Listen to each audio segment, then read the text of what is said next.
learning. So lesson number 9 is identify politics. Identify politics. And so this is based on the term identity politics, which gets talked about often, and some people being very against it, some people being more in favor of it. And of course, I'll make a quick comment there that I think, so I talk about identity politics, but and people talk about it in this negative way, but if groups of people are facing certain hardships, challenges, and those must be addressed, then often as a group they might talk about what they're going through. And so I think sometimes there's a way that it's being painted always as this bad thing. Sometimes, yes, it can go too far, or it becomes just about those identities, and that can be problematic, but we can't address a issue unless we actually identify who is going through it, or there might be some kind of identity there. What I'm talking about here when I say identify politics is I think we should all be involved politically. By that I mean, doesn't mean you have to be so outward about it, but as an informed individual, as an informed citizen, especially in a country that has democracy where you can vote and also voice your opinion in other ways. I think we should all be informed and be involved. So I know sometimes people say I'm not political, and I understand sometimes they mean I'm not too big on either, let's say, any certain politician or school of thought, but we all are political in the way that we play a part as citizens, and it's whether you want to be informed or take advantage of that opportunity or not. I think sometimes actually comes from a conflict avoidance type of place that people might say that. And I think, unfortunately, talking about politics feels so, like you can't avoid conflict, and it's ugly conflict, not the good kinds that I've talked about before, that it's understandable that we might want to avoid that altogether. I can get that. But I do think we are all part of the political process in the sense that, we're all in a democratic country, all part of that democracy and part of that that political group or the political landscape, that we can't just say I'm not political. That's basically saying I'm not going to take any responsibility of this opportunity that I have. So I think we should have some sense of that. Now, as is often the case, the other extreme I think is very harmful as well. People who identify too much with their politics, and that's what we're talking about here, that identify politics. And being a Democrat or a Republican or a conservative or a liberal or libertarian or whatever else it might be, or a Trump supporter or a Biden supporter or whoever supporter becomes such a big part of their identity, I think that could be very problematic.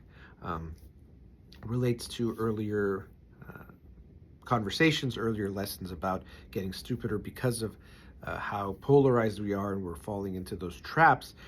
It's the same kind of thing. If we identify too strongly with one individual or one political party, I think it becomes problematic, because we're going to have a hard time being objective with taking on new information, because if, let's say, being a Democrat or a Republican is such a core part of your identity, anything that challenges that identity will feel almost like life or death, or feel very big. It'll feel too big for you because it's such a strong piece of who you are. And essentially what's happening is they're challenging who you are at your core, or you no longer exist if you feel like that's who you are.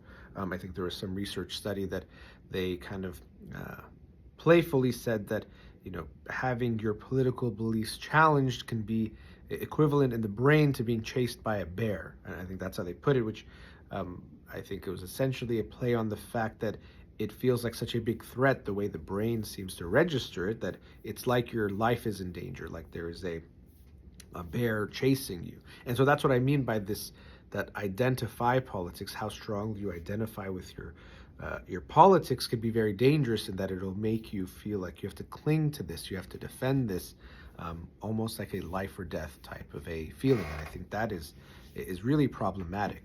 What we would want is, you could definitely support someone. It's like so much of life. Let's say an election is coming up, and the United States often, let's say for president, there's two choices or two main choices. Let's say that we'll kind of simplify it, which is sometimes a problem, but sometimes it makes things easier, at least communicate about. And so you think you have to vote for someone.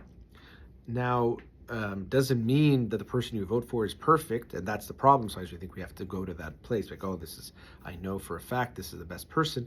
But if you are going to vote in that election, come election day, up to that point, you have to have made a decision that you're going to vote for one of those candidates. That's the only way you can actually use your vote and use your voice, is to make a vote.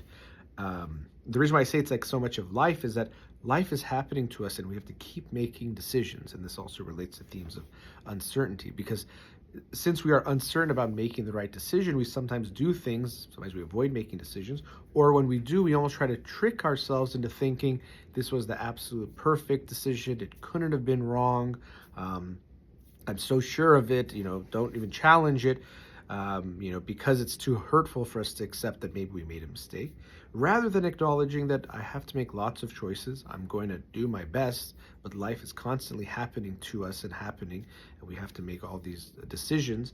I will do my best to get them right, but I know I'm not going to get them all right. And if I reflect on my life and the decisions that I've made, there's no way for me to think I got them all right. That's just impossible. It's almost crazy to think that would be the case. But sometimes we almost function or operate as if that is a realistic goal, or that's how we should present things. So yeah, when we're dealing with political life at any given time, you'll have certain preferences, feelings, beliefs, ideas, support of a certain candidate, support of a certain type of legislation or a certain type of movement. That's just how it's going to be, not because you're perfect in that thinking, but because you have an opinion at any given time. Even when we think of political or moral type of decisions, I think people want to believe that they're so, quote unquote, logical about how they came to their conclusions. And it's such an intellectual type of decision that they are at.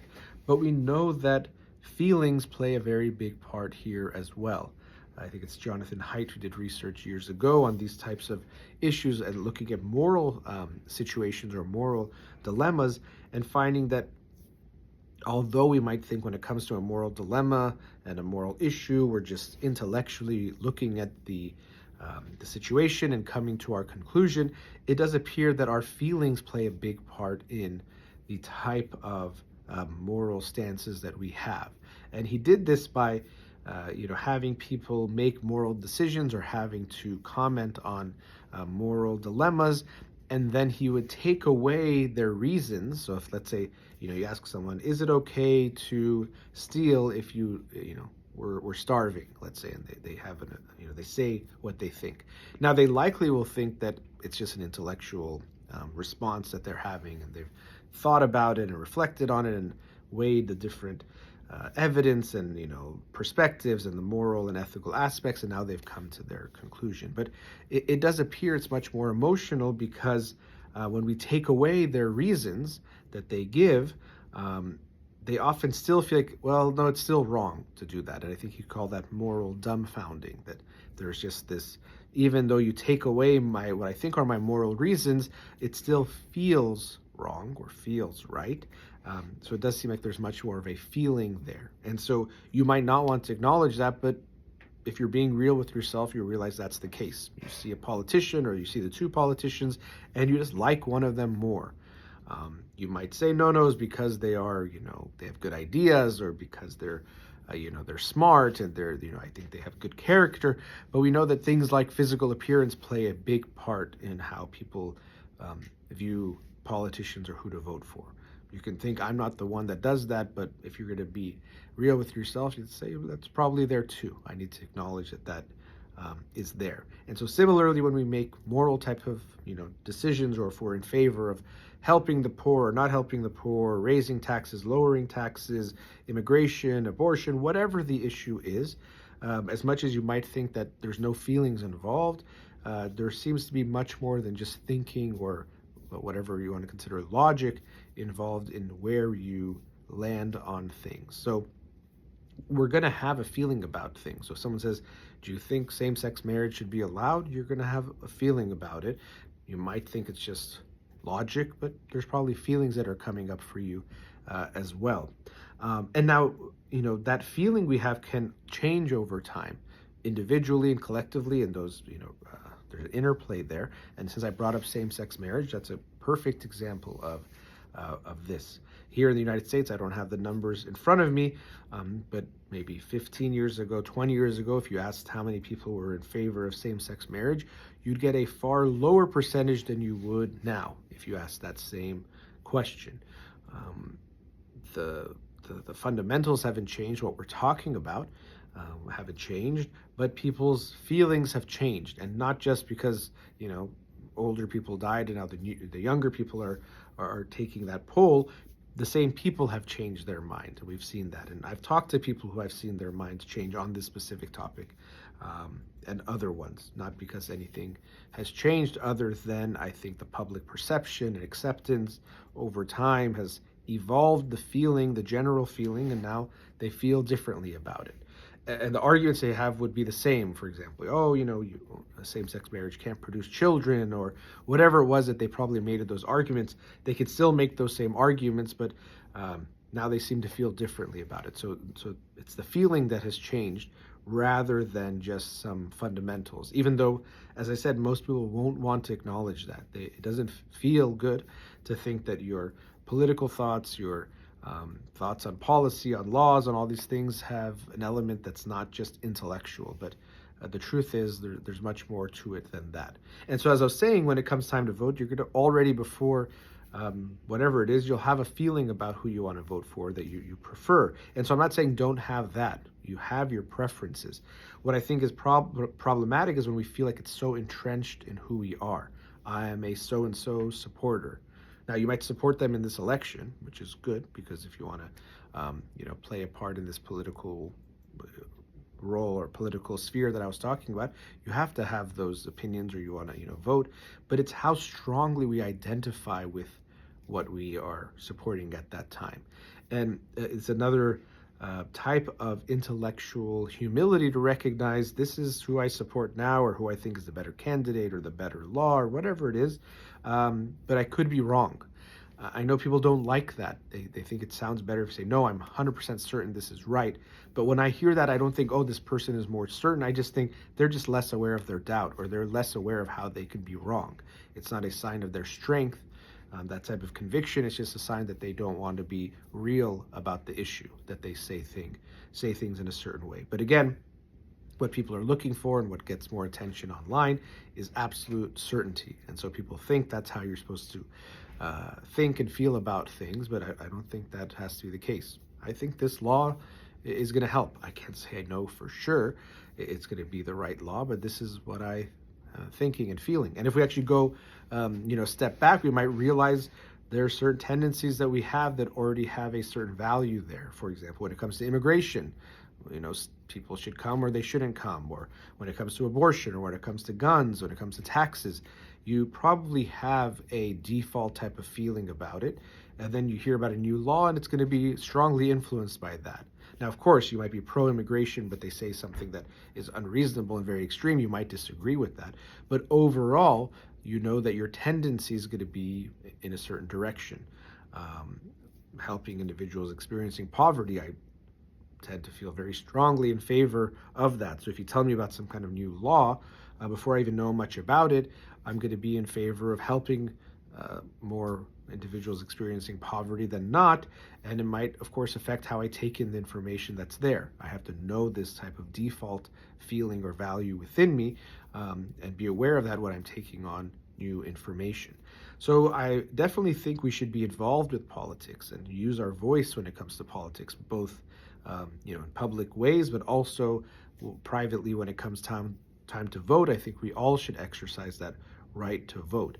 What I'm bringing up is the dangers of identifying too strongly with our politics, that it's going to make it hard for us to take on new information, to learn things. It's also going to make it very hard for us to talk with people who disagree with us, because I am this and this is what makes me good, and so if you disagree with me, you must be bad and evil and wrong. And that's what we're seeing. The more people feel good about who they are politically, the more they are against and antagonistic against people that disagree with them. rather than recognizing this is how I view things and see things. I can understand someone might see them differently. And even, when it comes to political issues, for me, it's always important to keep in mind that if you can't understand the other side, so if you're pro-gun, anti-gun, pro-life, pro-choice, if you tell me I can't even understand how someone can um, see things the other way, to me that means you don't understand the issue fully. Because if you understand the issue fully, you can understand both perspectives or even multiple perspectives. You might have one that you feel is the right one or that aligns most with you and your values and you agree with. But to say I can't even understand that and to think that's a sign of strength, that's a sign of weakness, that you can't actually say you fully understand this issue and the complexity of it. But again, we're seeking so much certainty that we think that that's a sign of strength, to say I can't even see how people see things differently from me, how they can disagree with me. So it's great to be involved with politics. I think we all should be informed citizens and informed voters, and informed members of the public, and have that side of our political life. But being aware of how much we identify with our politics is the lesson here. So lesson 9, identify politics.